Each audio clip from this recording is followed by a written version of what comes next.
Hello, everyone, and welcome back to State Listings Inc., home of My State MLS, week 2 of our Back to School series, where all month long we're talking about different things that you need to know to expand your business, grow your business, and become the best real estate professional that you could possibly be. As always, my name is Dave. Thank you for joining me. As you can see on your screen, today we are talking about becoming a broker. And when we think about brokers, we're talking about managing brokers because some people will say, well, there's only brokers and agents. In some states, there's brokers. Everyone is a broker, but there's managing brokers. So today what we're talking about are managing brokers and how they're different than your typical agent.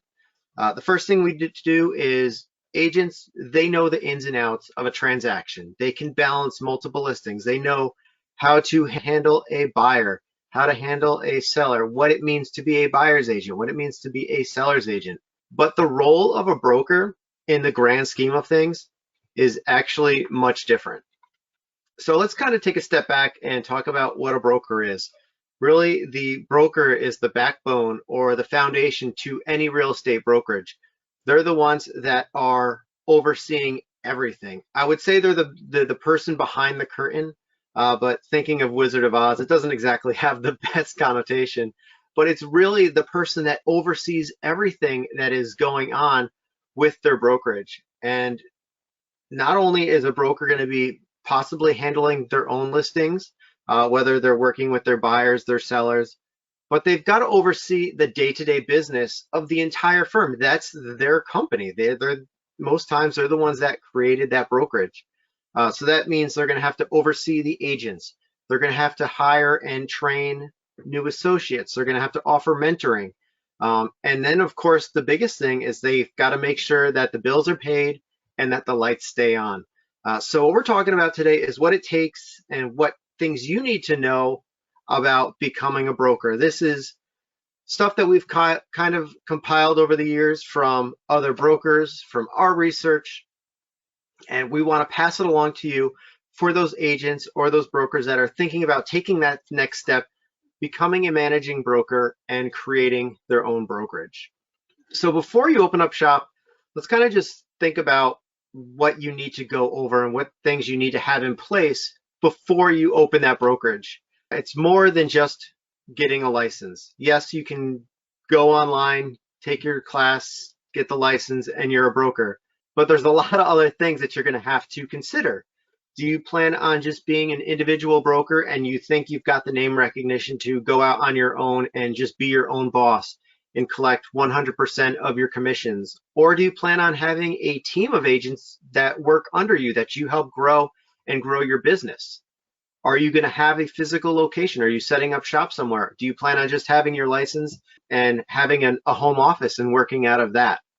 What about all the necessary insurances? And most importantly, what is your business plan?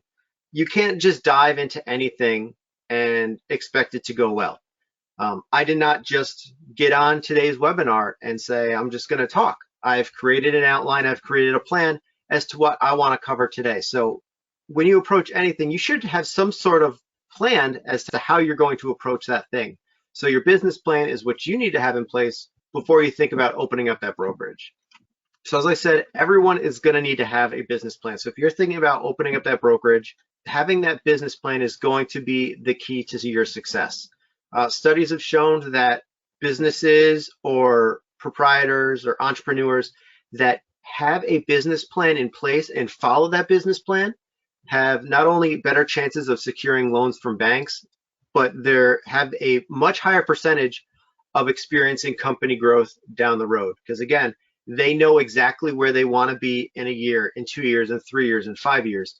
They've got that plan. They know how they want to be structured. They know how they're going to approach their business, their expertise. So you have to make sure that you have a business plan and you stick to it and use it as your guide to creating your brokerage. So let's talk about what you should have in your business plan. And again, this doesn't have to be a super formal business plan. You just need to kind of have written in front of you and a structure thinking about what you want to have involved with your business. So what you could do is if you're really thinking about opening up this brokerage and becoming a broker, think about your past experiences. You may have been licensed for 20 years, and over those 20 years, you could have been with the same company all 20 years. You could have been bouncing between brokerage to brokerage, just finding things that work for you. And over the course of that journey, you've seen things that work and things that do not work. So think about taking the best things from your past experiences and putting those into your business plan. Or if you've seen things that didn't work, try to come up with ways to solve those things or remedy those things that didn't work and apply those to your business plan. Next, think about what can set yourself apart from the other brokerages that are already established in your market. Are there unique target audiences? Are there niche markets that have been underserved in your area? Think about maybe creating a brokerage to target those areas. You may be in a suburban area, but outside of that suburban area is a lot of rural land, and there are no rural specific brokerages. Maybe that's the time for you to say, well, you know what? I've done a lot of rural transactions. I know that there's a lot of farmland, lots of large plots of land, lots of acreage. Maybe I can go out and become a land brokerage where we specialize in large plots of land for our brokerage. So maybe that could be part of your business plan. You also need to think about how much it's going to cost to get started. And if you're thinking about catering to that specific niche market, maybe again, you're thinking about doing all land listings. Is there enough clientele and enough inventory in your area to maintain a solid business over the course of 10, 15, 20 years, however long you plan on being this broker? And then, of course, you have to think about how long it's going to take to start seeing a profit and making sure that that profit continues. A lot of that stuff is structured into business plans. A lot of people think about when they start a new business, they think about that 3-year plan, where oftentimes they say those first 3 years you may not be profitable at all. So you need to make sure you get over that 3-year hump and keep going from there and having the success that you're looking for. When it comes to opening a business as well, yes, we know that there's going to be insurance and things like that, but we also have to remember that the little things add up too. It's kind of reminiscent of when you first moved out of your parents' house. You got your first apartment, and then you realized there are all these things you have to pay for. Before, groceries just kind of came when your parents brought them home and dinner was on the table for you when you got home from school or from when you got home from your job. But now you're on your own. And the same thing holds true when you become a broker, you open up your own brokerage. The little things are going to add up. So yes, you're going to pay for your big ticket items like your insurance and things like that. But then you also need to remember the cost of rent, your office space, the utilities. As a broker, you're going to have to think about marketing. How are you going to get the word out about your company? Are you going to be having to take ads out? What about your social media presence? You're going to have a brand new website. Then, of course, if you're going to have agents, you need to be able to offer them CRM software so they can follow up with their clients and the leads that you offer out to them. And then whatever other things you may want to get along the way. Toilet paper, snacks, jugs of water for the cafeteria. There's so many things that will slowly add up, but it's important for you to remember those things. You got to consider all of those things that you may have taken for granted when you were working as an agent at a other brokerage, especially if you were working at a brokerage that was a franchise of a large nationwide company. A lot of those companies can offer agents a lot of different things, but now you're going to have to pay for it on your own. And not only that, you're also probably going to have to provide it to any new agents that you bring on along the way, because they may have worked at that other brokerage and said, oh, well, my old brokerage gave me A, B, C, and D. Can you offer those same types of things? So those are things you're going to have to think about and make sure you can offer those types of tools to those agents as you bring them on. But trying to recruit new agents, it could be a lonely road. You may get that brokerage license, you may flip on that open sign, but you may be the only person in the office for a little bit. And you can't get discouraged if you don't have a full roster of agents right out of the gate. It's going to take time to recruit agents. Even if people have said, oh yeah, I'll definitely join your brokerages once you become a broker, they may not come right away. They may want to step back and take a look and see if you become successful. So you have to make sure and plan accordingly, knowing that you might be an individual broker for a little bit before other associates and agents start to come on. And as I said before, you have to make sure that you can offer those agents the tools that they may need to succeed. You need to offer the types of things that other brokerages are offering them, whether they're offering them CRM tools, other benefits. Especially, again, you're going to have to compete with those other brokerages, especially those large franchises that have been in the market and in your area for a long time. But you don't have to get discouraged because there are always new licensees, always getting licensed. So it might be a matter of putting up signs in front of the local real estate school, getting your name up on the bulletin board there. But then also remember, it's okay to be an independent broker. We're not saying you have to have a full team. There are a lot of independent brokers and we see them succeed every single day. Again, it may just be that a broker wanted to be their own boss. They wanted to collect that 100% of the commission. They didn't want to have to split it with anyone else, with their broker. So they went out and went on their own. And we'll talk a little bit later about how name recognition is a big thing. So if you've established yourself as that go-to agent in your area, going off and becoming your own broker could certainly be beneficial to you. Another thing that you certainly need to consider and remember is being a broker is a lot of responsibility. When you were an agent, the only thing you really had to worry about were your listings, your customers, your clients, and that was it. But as a broker, not only do you have to worry about your customers, your clients, your listings, but now you have to worry about everyone else in your company. You need to make sure that you're a leader to all of your agents. You have to make sure that all the agents are doing what they're supposed to be doing as salespeople. Are they keeping their listings up to date? Are they following real estate law? Are they making sure that all their listing contracts are correct? So you've got to keep a very watchful eye on their team and on their listings, because now as a broker, there's going to be a lot more liability, because not only are you liable for yourself, but for all of your agents, your staff, and your employees.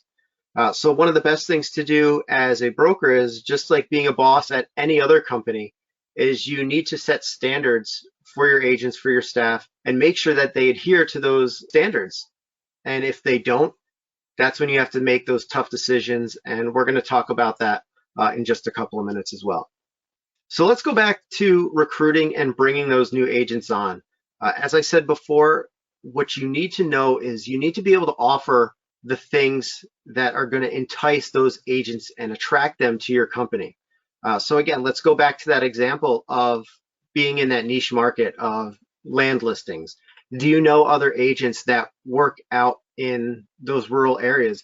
Maybe you know someone that's an agent, but they also own their own farm. They're going to be one of the best agents that you could possibly have, because they have a full understanding as to how important farmland is, or maybe they know what kind of crops grow where. You never know who might have a special expertise on a specific subject. So find those agents that will certainly excel in those areas. Then of course, you have to compete with those other brokerages. So you have to make sure you can find ways to help those agents succeed. So you have to be able to offer them coaching and mentoring and training. Bring in a specialist that can teach your team new skills. There's consultants across the entire country that specialize in making agents better professionals. Maybe bring one in for a discussion with your team. Then a lot of agents also rely on leads. We know that leads are probably the most important thing when it comes to real estate, whether it's a buyer's lead or a seller's lead. So you've got to find a way to help agents either generate leads, or how you're going to pass out and share leads that may be brought into your company. So if you can offer those new agents or those agents looking to join your company leads, and how you can help them not only receive those leads, but how to properly navigate them, keep them fresh, and follow up with those leads accordingly, that's going to help them.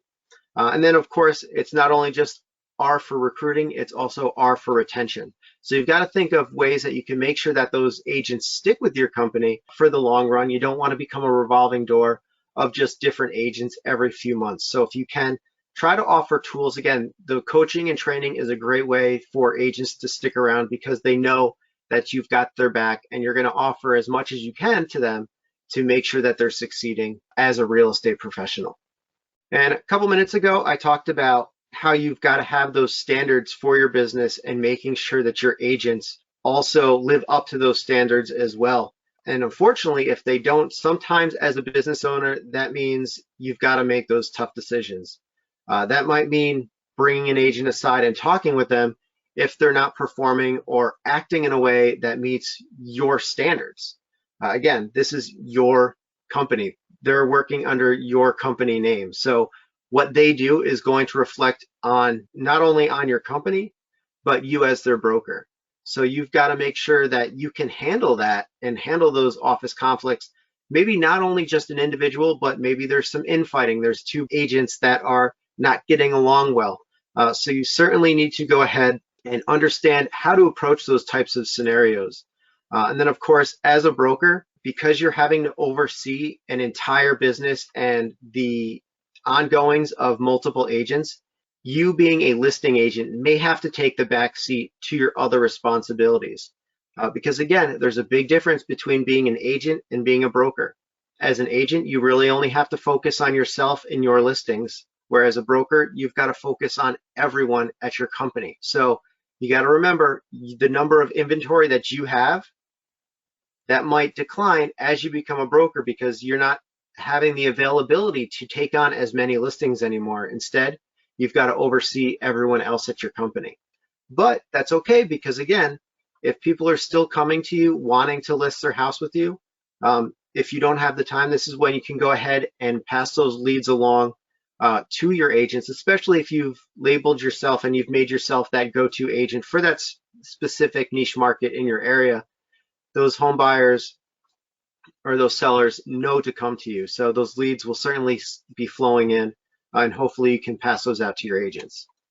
Another thing that we want to talk about is you do not need to rush into becoming a broker.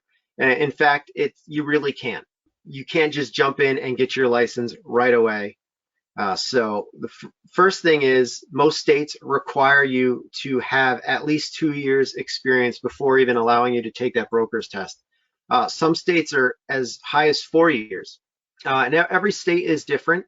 But then, of course, don't jump into creating a business. Make sure you've got that nest egg saved up, or maybe you've got a business loan lined up, because you don't want to jump in and not have any savings and then turn up and find out that you don't have enough money just to keep the lights on for your first few years of business. So make sure you've got a good business plan. That's going back to our business plan. Make sure that's ironclad and you know exactly how much money it's going to take to launch this business and maintain it, at least for that first year, to make sure that you can keep everything running while you continue to grow that business. And as I said before, if you've got that name recognition, a lot of real estate business is based on that name and brand recognition. So if you've already established yourself as that go-to agent for that specific area, you're good to go. If you don't have that name recognition yet, you might want to consider just waiting just a little bit longer. Again, take your time in growing your business. Become that successful agent.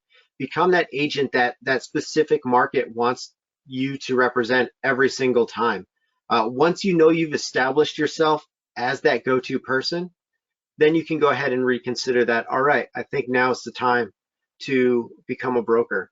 I'm not going to name any names, but where I am in Albany, I remember there was an agent who was with a brokerage, and I just remember seeing her face on every for sale sign. She was just representing buyers all over my area. And after a few years of this huge name recognition, you knew exactly who it was. When you could see her face on her sign a quarter mile away, you knew exactly who it was. You know knew the company. And after she's established herself as that go-to agent, she went out and created her own brokerage right here in the capital region in New York, and she's everywhere. Again, I'm not going to name names. If you know where I am in upstate New York, you may know exactly who I'm talking about, but name recognition, certainly huge for this agent, and I'm glad to see that she became a broker, and I know she's doing the best she's ever been doing with her brokerage. I've said it multiple times, and I'll continue to say, is you got to do your research before you do anything. No one just creates a business out of the blue. You have to do your research.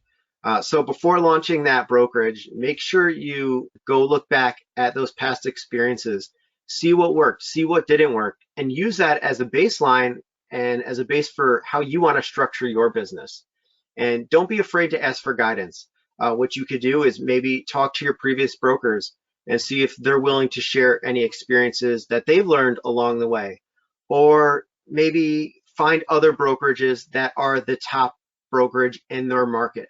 Not necessarily yours, so maybe find another brokerage on the other side of the state. So that way you're not trying to get trade secrets from a potential competitor. You're just reaching out to another broker in a different area, different state, and see if they're willing to help you. You know, a lot of people like to be able to pass along their knowledge. Again, some may say no, but just we know sales. Sales is a number game. So go out, try to reach out to a couple brokers in different states, see if they're more than willing to help you out. Or more importantly, the best thing you can do is read. And I pulled up a little prop today. This is a book that I've got, and I blurred out the little swear in there, and that's How Not to Get Your Booty Kicked in Real Estate Business. This written by Willie Miranda, another Capital Region broker. So this right here, there are plenty of books out there about launching your own business, and this one specifically about real estate. So you can check that out. There are so many other books out there. Read, read, read. Everyone, I say it in so many different webinars where we should all try to learn something new every day. Books can certainly help us learn a lot, especially when it comes to wanting to have a successful career. Reading is the best way to do it. So now we've talked about it. We said, all right, I think I want to take that jump. You're thinking that, you know what, maybe now is the best time. I don't have my business plan yet, but I can still at least get started. Well, what do you need to do? So the first thing is you got to make sure that you've met all of your state requirements. You may have to have 2 years experience. You may have to have 4 years experience. You may have to have closed a certain number of deals before you can go ahead and move forward. Every state is different, so you have to make sure that you adhere to your state's requirements. But then after that, you're going to have to make sure that you've taken all of the required continuing ed and licensing classes to get you started. And that's why I'm here today, to let you know that My State MLS can certainly help you get that first step started by getting you the CE and licensing classes that you need to get started. So how can we do that? Well, we already know that My State MLS is a nationwide MLS that covers the entire country. But not only do we do that, but we've actually also partnered with the CE shop to offer discounted CE and pre-licensing courses for the entire country. So if you're already a member of My State MLS, you can access the My State MLS CE shop storefront right from your My State MLS account. You'll be able to start taking those pre-broker license classes right away. And making things even better is we've also are currently offering a discounted rate on all of our CE from the CE shop. All you have to do is visit MyStateMLS.theceshop.com and use the promo code MyState, and that's going to give you 40% off your CE courses and getting you on your way to becoming a broker in your state. If you're not a member of My State MLS and you want to be able to take those discounted CE courses to become a broker, you can join My State MLS at any time. We are a nationwide MLS, so no matter where you are in the country, My State MLS could serve a benefit to you.